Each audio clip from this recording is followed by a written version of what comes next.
The Apple has a incredible consumer product, which you understand a lot better than I do. Whether they should buy in their shares, they shouldn't buy in their shares at all unless they think that they're selling for less than they're worth.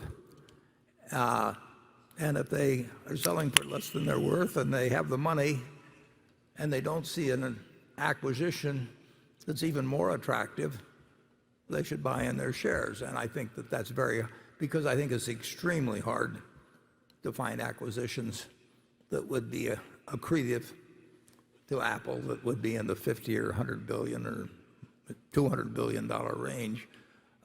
They do a lot of small acquisitions.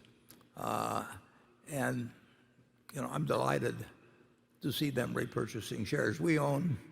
Let's say we own 250 million or so shares.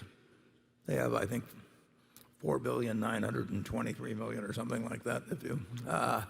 And mentally, you can say we own 5% of it, but I figure with the passage of a little time, we may own 6 or 7% simply because they repurchase shares. And I find it, if you got an extraordinary product and ecosystem, and there's lots to be done, I love the idea of having our 5% or whatever it may be grow to 6 or 7% without us laying out a dime. I mean, it's worked for us in many other situations.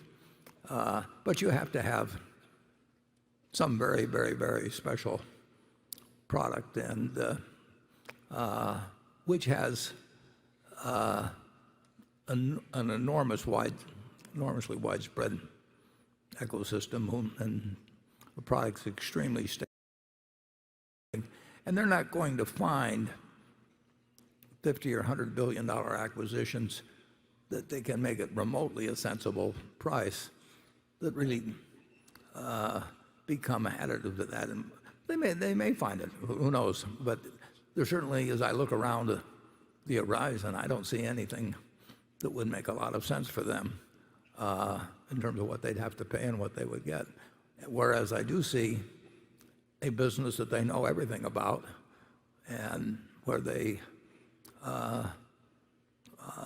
may or may not be able to buy it at an attractive price when they repurchase their shares. That remains to be seen. Incidentally, that's one thing that I always enjoy. People say, well, you're talking your book or something if you talk.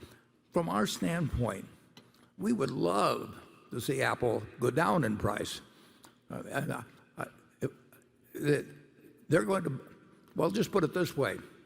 If Andrew and Charlie and I were partners in a business that was worth $3 million, so each of us had $1 million interest in it, if Andrew offered to sell out his 1/3 interest at $800,000 and we had the money around, we'd jump at the chance to buy him out. I mean, it's so simple.